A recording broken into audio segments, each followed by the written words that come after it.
Hola, sí, hola Teresa. Hola, Julia. ¿Qué hay? Me alegro mucho que estéis aquí con el poder del amor, Sí. que todo lo puede, Que nunca todo lo mejor puede. dicho, el amor. Así es, sí. Que además es un proyecto de vida vuestro. Sí. Y es el que os ha unido. Sí, el que nos unió. Pues contarnos un poquito, cuéntame, sí. Pues siempre empiezo un poco contando nuestra historia y últimamente siempre la defino como una historia de amor, porque no puede ser otra cosa.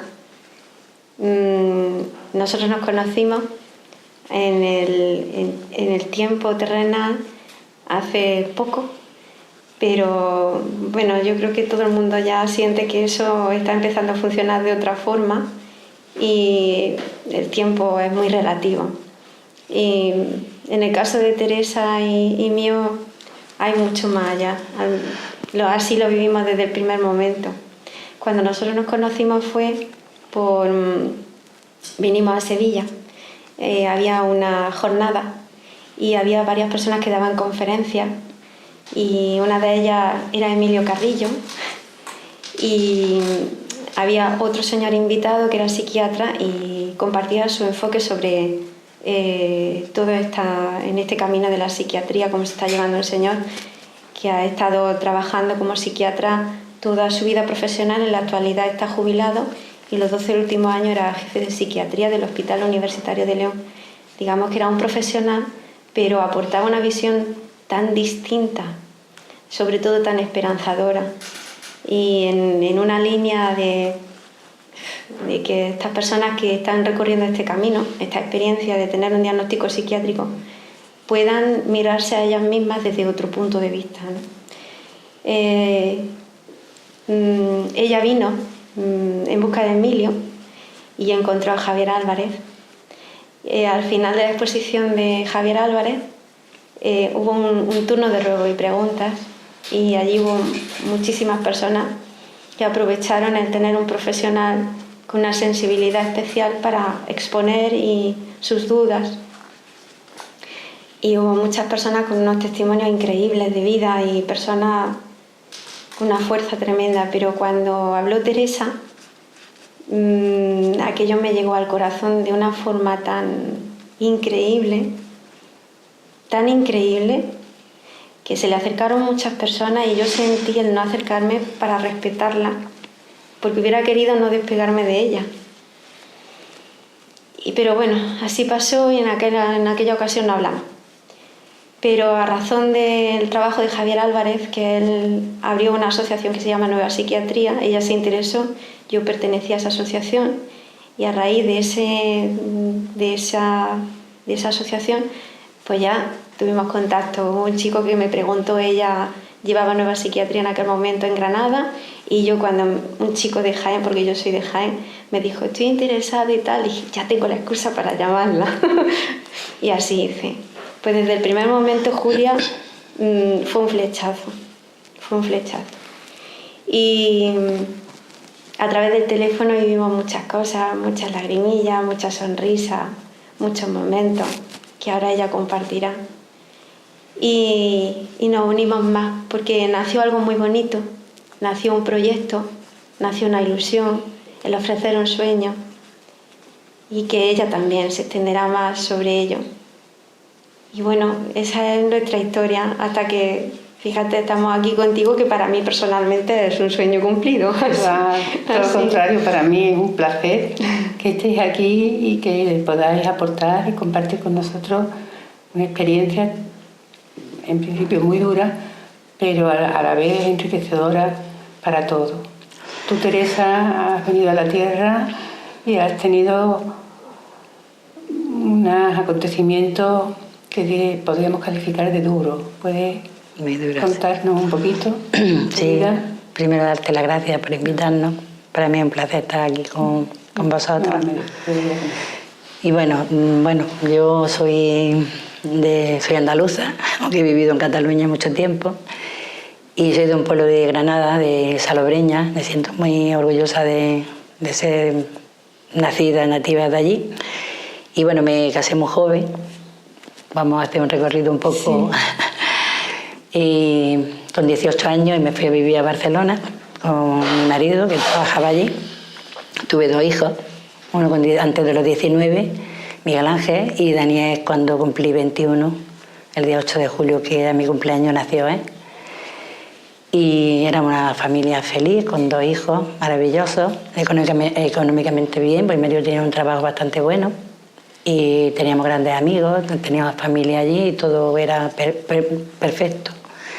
Pero salió plaza en Andalucía, en Benalmádena, y la familia, la tierra también tira. Bueno, la tierra, yo me adapto a todos los sitios, a todos los lugares, pero bueno, mis hermanos eran más pequeños, yo soy la mayor de 5 hermanos, mis padres, mi familia, y decidimos pues, bueno, venirnos aquí a Andalucía, a 100 kilómetros de Salobreña.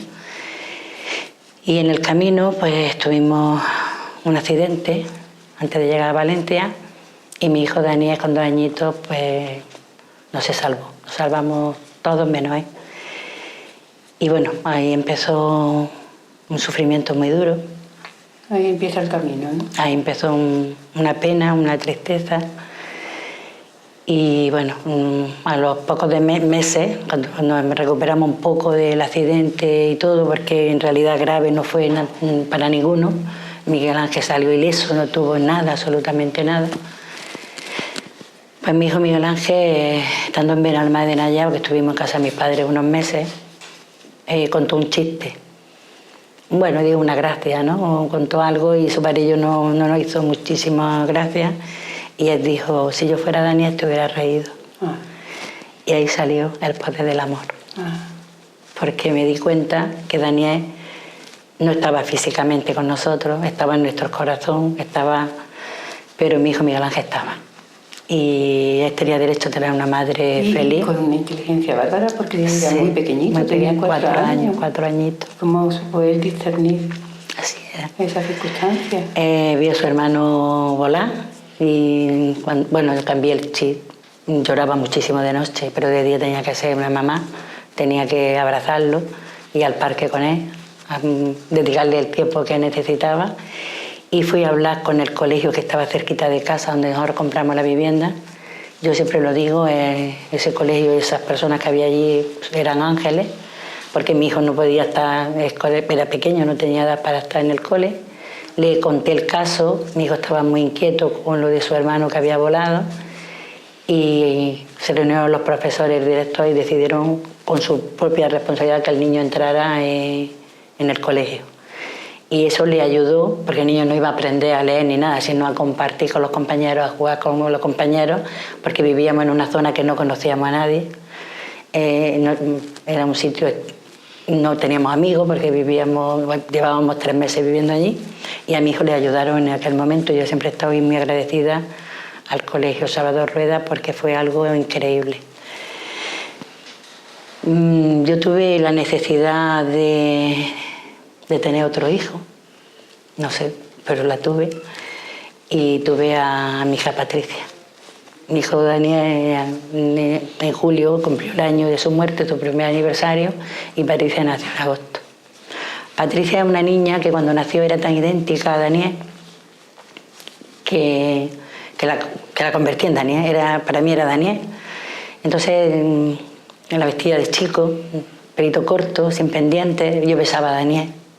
Luego me sentía culpable cuando yo sentía que yo sí que abrazaba. Tuve un sueño muy, muy doloroso, porque yo no sabía que a mi hijo le habían hecho la autopsia, ni que se ponía cordones en la nariz, yo no sabía nada. Mi hijo lo enterraron, yo no podía asistir, y yo había una losa muy grande, y estaba mi hijo Daniel con su naricita, con 2 algodoncitos, y mi hija Patricia. Y alguien que no veía, sentía la voz, me decía que tenía que elegir entre uno o el otro. Y yo decía, no me deis a elegir, yo quiero a los 2. Eso fue una pesadilla tremenda. Fue indicativo ese sueño. Me estaba dando cuenta que yo estaba convirtiendo inconscientemente a Patricia a Daniel, y el pediatra se dio cuenta antes que yo y me dijo, hay que cambiar el chip porque Patricia no es Daniel. Tengo un amigo que aprecio mucho que cree que sí, que es Daniel. Pero bueno, en aquel momento Patricia, pues, empecé yo a vestirla como una chica, como tenía que ser. Bueno, todos somos uno. Claro. Ese alma claro, habrá reencarnado. Sí, pues se sentía ahí. Y bueno, empezó el poder del amor por mi hija, por mi hijo Miguel Ángel, pues yo empecé a... Económicamente, la verdad, no me hacía falta trabajar, pero yo soy más activa y además yo necesitaba estar ocupada. Y encontré un camino de ayudar a otras personas. Pues yo entré a trabajar en hostelería. Yo me siento muy identificada con las personas que trabajan en hostelería. Ahora voy de vacaciones a hoteles y me siento muy identificada con el personal que trabaja allí. Yo he sido trabajadora de hostelería. Me siento muy orgullosa. Parece que hay que tener títulos para sentirte orgulloso de uno mismo. Y hay profesionales en todo. Y las personas que están al servicio para que nosotros lo pasemos bien son maravillosas. Y ahí yo he tenido la suerte de vivirlo, ¿no? Y yo ayudaba a las personas que no podían reivindicar sus derechos por miedo a que les despidieran, por miedo a... Y yo que tenía un sueldo seguro, o que era mi condición, pues yo era la voz y ayudaba en lo que podía. Me despedían de todos los sitios. Lo que pasa es que luego encontraba más trabajo. Tú reivindicabas y era una sobreviviente, una luchadora. Ahí empecé yo, luego empecé en política. He estado activo con cargo público 12 años. Fui la primera mujer alcaldesa de Salobreña. Es que ella no le gusta decirlo, pero viene en el libro también, pero bueno, es que tengo que contar todo el paso de mi vida, ¿no? Sí, en el 91 era más difícil, pero bueno, sí he sido... Y bueno, y con la alegría o la satisfacción que el 90 y tanto % de mis vecinos me quiere, que eso ya... Te quieren mucho. Quiere mucho, me quiere, igual que yo los quiero a ellos, sí, es verdad que me he hecho una... Has tenido siempre una labor o vocación de servicio público. Sí, claro. Hasta los demás, el poder del amor de nuevo. Sí, ¿no? Es algo que yo creo que se nace, ¿no? Y bueno, cuando llegamos, se volvió a repetir la historia. En el año 89 salió Plaza para Salobreña. Estábamos en Benalmádena muy bien, éramos felices, vivíamos bien, teníamos amigos. Pero algo te dice que allí están tus padres, tus hermanos, y dices, bueno, a 100 kilómetros estamos cerca, y decidimos pedir plaza allí y nos fuimos de nuevo. Yo esperé que terminara el instituto, que mi hijo terminara el primer curso de instituto, y llegué a Salobreña el 15 de junio del 90. Y el 15 de junio del 91 fue cuando me dieron dice la vara de mando, que eso no es cierto. La vara el bastón de responsabilidad. Sí. Un año después, curiosamente, ¿no? Y todo empezaba ahí, todo bien, era feliz. Remontaba. Sí, era feliz, compartía, disfrutaba. Con el corazoncito ahí de tu parte maravillosa que es tuya.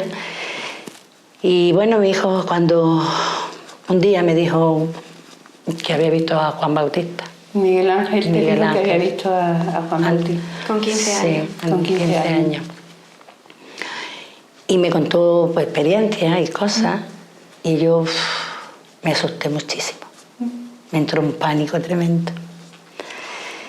Y dejé una semana, 2 semanas y él lo veía yo tan feliz, pero él me decía tantas cosas, mi mente no estaba preparada para nada de eso. Y decidí llevarle a un profesional, que tampoco estaba preparado su mente para escucharlo. No estaba preparado. Él preguntó si había antecedentes familiares. Mi hermano, que le llevo 3 años, había tonteado con la droga y con el alcohol en aquella época. De hecho, está muy tocado. Y tenía muchas crisis, muchos brotes, y le diagnosticaron una enfermedad, la esquizofrenia, pero él cuando no consumía no tenía ningún brote. Se lo producía la sustancia, lo que estaba, ¿no? La sustancia que tomaba, la droga. El hecho de que mi hermano tuviera ese diagnóstico, a mi hijo se lo asignaron también. Y le pusieron una etiqueta. Y eso conllevó a tener que darle medicación. Y él me decía, mamá, yo estoy bien. Yo voy a tomar la medicación porque es mi camino. Porque yo he venido aquí, porque tú tienes que vivir experiencias, tú tienes que ayudar a muchas personas y este es mi camino. Claro, yo eso decía, pensaba, pues es verdad que está loco, porque así de duro lo pensaba, ¿no? Y bueno, quería llevarlo a más médicos y lo llevé a muchísimos. y todo ya tenía el diagnóstico. Entonces no se esforzaron en más. No, yo le contaba a los médicos que mi hijo con 4 años había visto un accidente grave, mi hijo con 9 años cayó en una piscina y lo tuvieron que operar porque hizo una ruptura bastante, no llegó a fracturar, pero sí tenía un hematoma grandísimo en el cerebro. Y no querían saber nada, era lo que había. Y empezaron a darle la medicación y ahí sí empezó a crear la enfermedad. Esa medicación le creó una enfermedad. Ya empezó a él, tenía su parte de lucidez, su parte de no, de parte ya tenía sus dudas. Cuando íbamos a revisiones y estaban a los padres y estábamos los afectados, los enfermos mentales, como se dice, que no me gusta nada esa palabra, pero bueno, los afectados, mi hijo con su sabiduría me decía, ven mamá, tenían miedo que consumiera drogas y aquí estamos todos drogados. Los hijos por decir cosas que no entienden y los padres para poder sobrellevarlo. Y tú igual, mamá. Aquello era muy duro. Muy duro. Muy duro. Muy duro. Y bueno, mi hijo tuvo... Muy duro visto desde ahora. Sí, claro. Desde esta perspectiva, de esta conciencia, ¿eh? Sí, en aquella época para mí no tener otra herramienta, no tener otras personas que me pudieran dar otra información. Yo era una buscadora, yo estaba siempre buscando, pero no me llegaba. Me llegaba y quería estudiar historia, me gustaba muchísimo la historia y yo no quería quitarle ese derecho. Y entonces en Granada, que está a 70 kilómetros, le alquilábamos un pisito. Y cuando yo entendía que estaba mal, iba y me lo traía. Estaba mal porque se quitaba la medicación. Como se la quitaba de golpe, le daba rebote. Porque, claro, todos después hemos aprendido cómo son las cosas, pero como se suele decir, toro pasado, ¿no? Sí. Y cuando tenía esos brotes, pues le aumentaban la medicación. Cuando se recuperaba, pues volvíamos a lo mismo. Al final le compramos un pisito, allí cerquita a 6 kilómetros de Granada, en abril de 2010, y lo disfrutó muy poco porque ese año fue cuando ya decidió no seguir. Tuvo 5 intentos de suicidio. El último, cuando terminó, 2 ingresos solo en el módulo psiquiátrico, porque cuando él tenía su crisis, tuvo su intento, su madre hablaba con los profesionales y decía, mi hijo está mejor conmigo que en otro sitio. El último, que fue muy grave, sí tuvo que ingresarlo, que allí fue una experiencia tremenda, que lo cuento en el libro, tremenda. Y bueno, cuando mi hijo él dijo, mamá, el próximo no voy a fallar porque ya toca, me dijo así, ya toca. Tú ya tienes bastante experiencia y ya toca. Y el día que más tranquilos estamos, el día que todo es perfecto, el día que fue curioso, lo planeó todo, dijo, mamá, esta noche quiero tener, que tenemos los 3 lo mismo. Con esto te digo que nos fuimos a vivir al campo con él para que estuviera más espacio.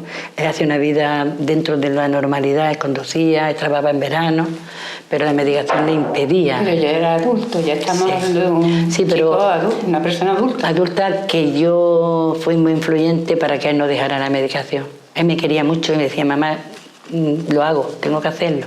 Tú no sufras, yo tengo que tomármela. Digamos, era consciente de todo el proceso que tenía que vivir. Y ese día, pues decidió bajar un poquito abajo, la parte de abajo de la casa está en la chimenea, y allí ya decidió. Yo, dándome cuenta que tardaba un poquito, bajé y ya lo había conseguido. Hubo una sensación de decir, no se puede explicar. No se puede explicar nada, todo. Él no quería, nosotros no queremos estar en un nicho, como se suele decir, y en aquellos momentos uno no está en nada. Y cuando mi hijo, no me permitieron ir al cementerio, no me lo permitieron, no sé por qué, pero yo sé que cuando a mi hijo en la caja lo metieron, yo sentí a mi hijo decir, mamá, aquí no.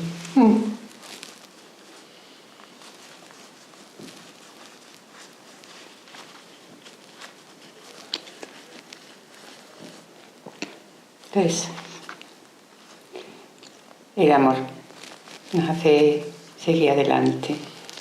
Y ese amor tan grande que tú estás sintiendo por tus hijos y tus hijos por ti, hace que todos seamos un poquito mejores. Sí. Bueno, pues esos 5 años que la normativa dice que no se puede, que tiene que esperar para poder sacarlo de allí y todo, fueron 5 años de tortura. ¿De no vivir? Sí. Yo también tengo que contar que cuando mi hijo ya no estaba con nosotros, yo iba al cortijo, a la casa de campo, o al cortijo que le decimos allí, y yo estuve 15 días sintiendo y respirando su energía. Para mí aquello era sanadora. Era sentirlo, era cerrar los ojos y vivir una experiencia que yo hubiera ido a un psiquiatra a decirle esto y me hubieran medicado. Ya me medicaron para poder sobrellevar todo, me hubieran medicado. Y yo tanta experiencia que he tenido, si se lo hubiera contado, lo que pasa es que aprendí que no tenía que ir a un psiquiatra. Había que ir cuando las cosas ya sean más... Porque otro a veces, tipo de patología, sí, las no cosas, el sufrimiento. Exacto. Y bueno, y ahí cuando llegó, pasó los 5 años, esos 5 años para poder ya incinerar a mi hijo y hacer lo que quería en el Peñón de Salobreña, con un día de viento, con sus cenizas, que es al vuelo. Pues yo, cuando llegó esos 5 años, yo dije, ahora no puedo. Era algo que ahora no puedo. Tuve que esperar 1 semana, 2 semanas, 3 semanas, hasta que al final ya lo pudimos hacer. Y cuando nos dieron una cajita con su ceniza, porque yo sabía que mi hijo no estaba allí, pero la mente me venía a acompañar a cada momento a decirme, pues sí, me torturaba muchísimo. Bueno, pues un día nos íbamos a la playa, nos estábamos allí en una cafetería y nos tomábamos un café, mi hija, Patricia, mi querida hija, que aparece en el libro, en la portada, sí, con su bebé. Porque no puede ser de otra manera, ella ha sido... Que es muy bella. Ella también fue cuando yo ya no podía salir, me dijo, se repitió la historia y dijo, mamá, que yo estoy. Claro. Y yo digo, se repite la historia, cariño, como con tu hermano. Y efectivamente. Pero son grandes maestros tus hijos. Muchísimo, y mis nietos. Son tremendamente valiosos. Sí, muchísimo. Y tú has hecho de canal para traer a esos seres de luz aquí. Sí, yo me siento muy afortunada. Sí, muy afortunada de tu vida. El día de febrero, que no hacía nada, que era un día tranquilito, yo llevaba en el coche y le digo a mi hija, oye, dice, mamá, pero si no hace viento, digo, no importa, pero es hoy. Fui al coche, lo cogimos, fuimos al Peñón, bueno, Salobreña, pues sí, te invito a que vayas, es maravillosa. Sí, la conozco, es preciosa. Y cuando llegamos allí a lo alto del Peñón, fue un milagro, fue algo, porque se levantó un viento, pero un viento extraño, no sé cómo explicarlo, como... Y mi hija cogió la ceniza de su hermano, su padre y yo, y volaron. Es que volaron. Era como volaron. Y cuando se quitó el aire, se quitó el viento. Y mi hija me miraba. Era libre. Claro, y era libre, y era libre. Y yo también me liberé, y mi hija y todo. Y disfrutamos ese momento de paz. ¿Y tú cuando empiezas a compartir estas experiencias con otras personas que han podido padecer lo mismo? Bueno, o cuando tienes tú esa necesidad y tú ese regalo que nos haces a todos. Mira, yo cuando nació mi nieto, porque mi hija cuando murió mi hijo, ella no tenía instinto maternal, me decía, yo no voy a tener hijos porque no tengo instinto maternal, mamá. Digo, pues si no lo tienes no pasa nada, le decía. Y luego de golpe me dijo, mamá, David y yo hemos decidido ser papá. Y yo dije, me dio a mí un poco, digo, hija, ser mamá y ser papá es una responsabilidad muy grande. No lo vayas a hacer por mí porque el lugar de tu hermano no lo ocupará nadie, como tú no ocupaste el lugar de tu hermano Daniel. Digamos que cada uno tiene su lugar. Dice, no, mamá, es que a mí me llama ya. Y nació mi nieto Daniel. Le dio el médico, el ginecólogo, sin saber nada, al año, bueno, que nacía para noviembre, que el día sobre el 12 de noviembre, que era cuando mi hijo hubiera hecho su primer aniversario. Y yo creo que mi hija aguantó para tenerlo el 18, no quería que coincidiera. Pero curiosamente, mi nieta Patricia, Sara, nació el 27 de julio cuando Daniel hacía aniversario. Las fechas que nos persigue a nosotros de una manera que habrá que estudiar ese tema, porque es algo curioso, ¿no? Bueno, pues Daniel se puso malito al mes y medio de una broncolitis. Alguien me ayudó a mí a que yo salvara a mi nieto en ese momento. Alguien me ayudó. Ahí lo dejo, aquí viene también. Bueno, pues a raíz de esa... ¿Cómo era lo que cogió? ¿Cómo se llamaba? Una apnea del sueño le dieron que era, pero bueno, al final tuvo una broncolitis y eso le daba muchos aerosoles y yo busqué un profesional buscando lo mejor para mi nieto. Y mi nieto fue el que creó, bueno, todo nada es casual, para ya conocer a ese profesional.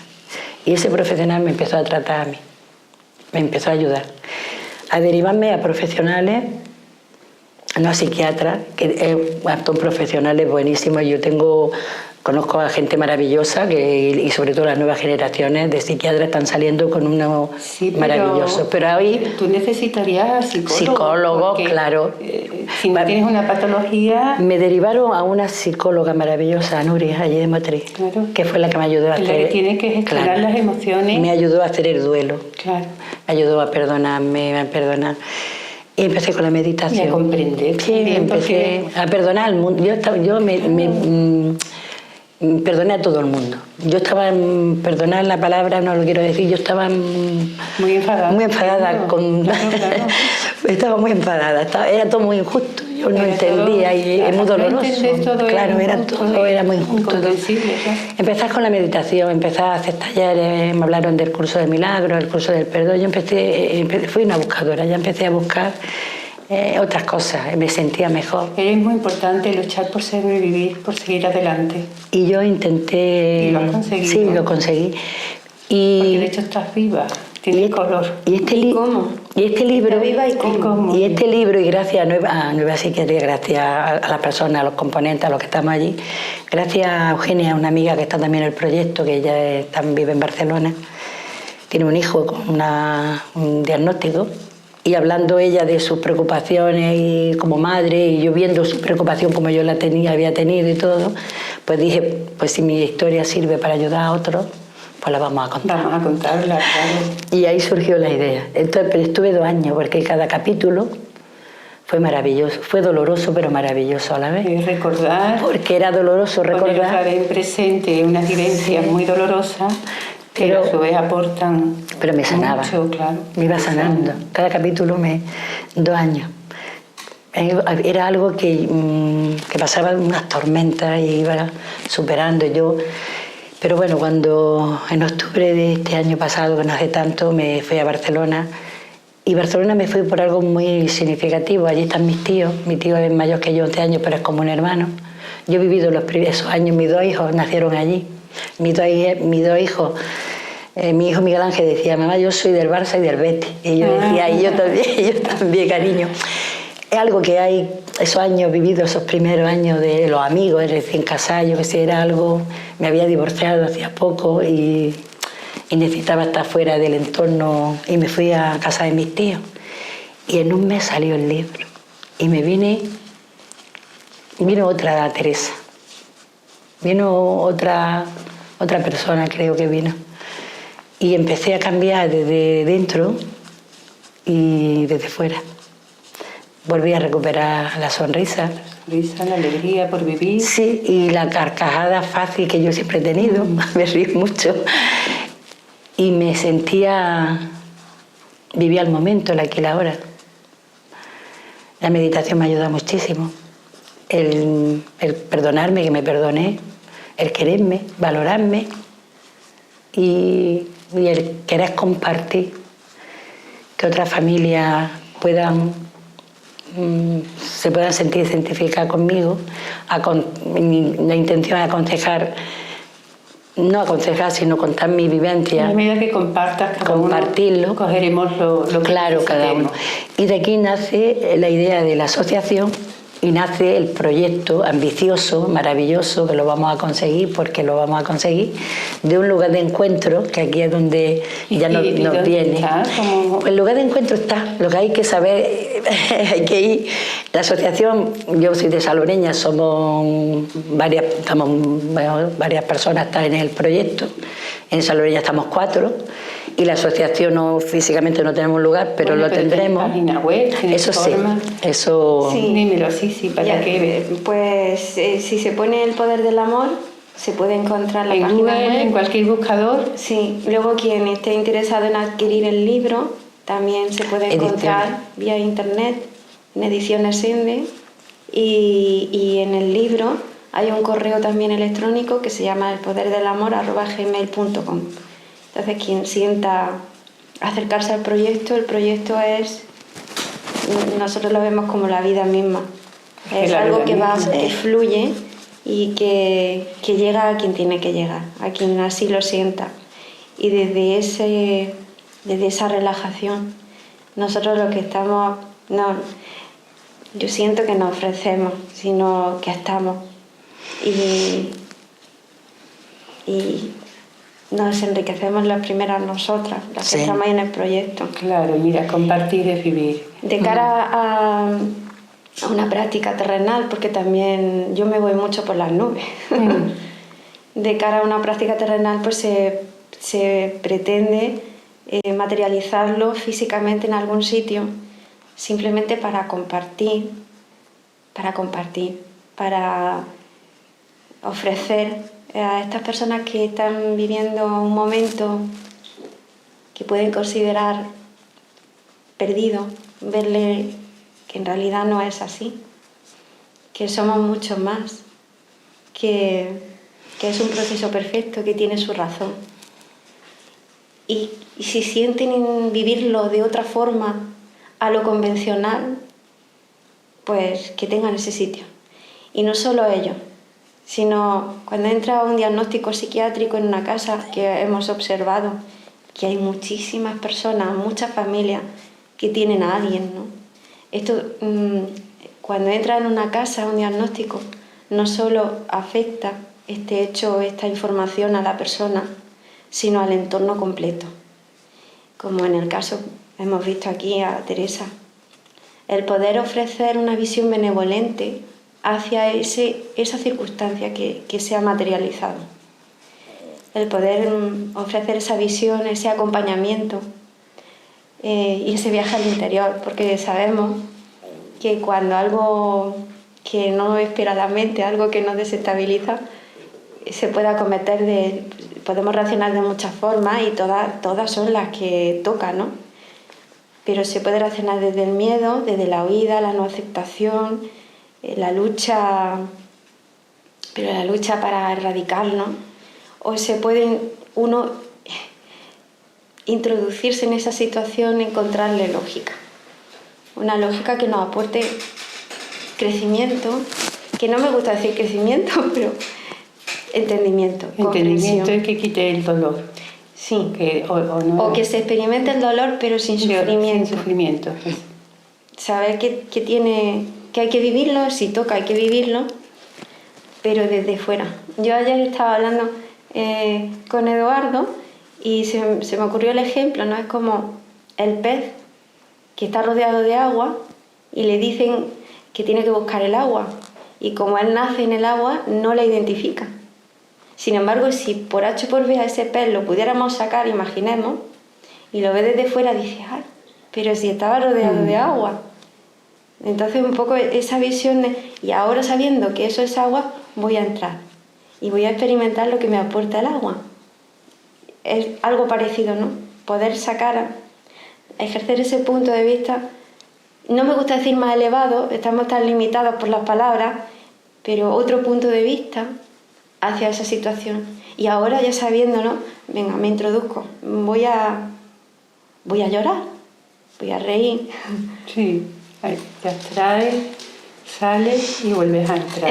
Sí, nosotros consideramos que esa ya puedes cogerle otra visión, porque coges más el conjunto, ¿no? Y te hace no la protagonista, sino una observadora. Exactamente, ella es un ejemplo. De hecho, en los sitios que hemos ido se han acercado madres con la misma experiencia, porque hay muchas personas, tanta experiencia. Sí, madres y padres, cualquier persona, muchas personas que han sufrido unos procesos muy delicados Sí. y se han quedado dentro Sí. y no han podido reaccionar ni rehacer su vida Sí. porque no han salido de eso. Sí. Están viviendo todos los días en la muerte Sí. o en sufrimiento. la desgracia, pero pilladas totalmente. Sí, de todas formas. Ella es un ejemplo. Y Ella es un perdona, ejemplo. que nada más que con verla, que es posible, que se puede vivir, y no solo eso. Ella no se ha quedado en vivir. Ella, encima, lo que ha hecho ha sido ofrecer. Ofrecer. Entonces, es Sí, una sí, no te has quedado inspiración. de víctima. A ver, Teresa, eres una inspiración. Y es que es necesario eso, que se recalque, que se ponga en valor, porque tu experiencia es tan dura a los ojos de los demás, ¿no? Sí, ha sido. Que cae enseguida en el victimismo y en el pobre de mí, y yo tengo derecho a todo, y en fin. Y a trascender de eso y seguir para adelante y ofrecer y regalar, pues Sí, bueno, hay que alabarlo, ¿no? yo tengo que, bueno, una cosa que nunca he comentado, pues no ha surgido. Cuando mi hijo Daniel murió, yo no lo compartía con nadie porque era tan mío que yo no quería nunca que nadie me tuviera lástima. Y era tan mío que no permitía que nadie sabía nada, porque era muy mío. Todo lo contrario con lo de Miguel Ángel. Porque de Miguel Ángel ya me he vivido otra experiencia. He tenido muchísimas personas a mi alrededor que me han hecho ver que la vida es diferente, y compartirlo es que me ha sanado. Lo que yo hacía con Daniel era no soltar el dolor, no soltar, vivía, pero... Y es lo que yo también quiero compartir, porque a veces hablar...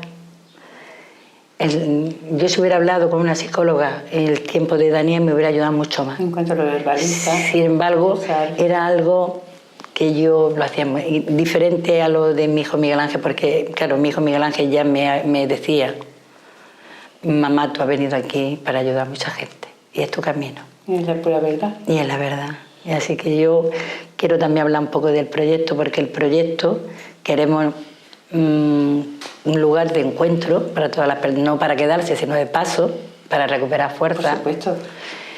Haces talleres, hablas con los padres, familiares, que tengan como desde la experiencia de cada uno, es mejor acompañar, estar acompañando a la persona que está pasando, más que a veces otras cosas. Y grandes profesionales que tenemos que tener la suerte de contar con ellos para poder ayudar y trabajar y dar información y hablar con las asociaciones de enfermos mentales, que me gustaría que alguna vez cambiara, porque me gustaría, pero bueno, eso ya es decisión de cada uno, pues darle información de las vivencias nuestras, de otras alternativas que hay también, que se puede, y bueno, que tengamos toda la información, porque nos merecemos, y nuestros hijos y familiares que padecen algún trastorno, erróneamente o cierto, tenga toda la información, tenga todas las herramientas y sean ellos libremente. Tengan todo el abanico de posibilidades, claro, para poder y que tengan la libertad de elegir ellos la que mejor les va. Pues muchísimas gracias. Gracias. A través de la web se pueden poner cualquiera en contacto con vosotras y sois de gran ayuda. Muchísimas gracias por venir, por compartir, gracias a vosotros. por vuestra generosidad, y muchísimas gracias, nada más que os puedo decir. Gracias a ti, Gracias Julia. a vosotros de corazón, de verdad, Gracias. de verdad. Gracias. Eso. Muchas gracias. Gracias, guapa. Sí, sí, bonita. Gracias. Gracias.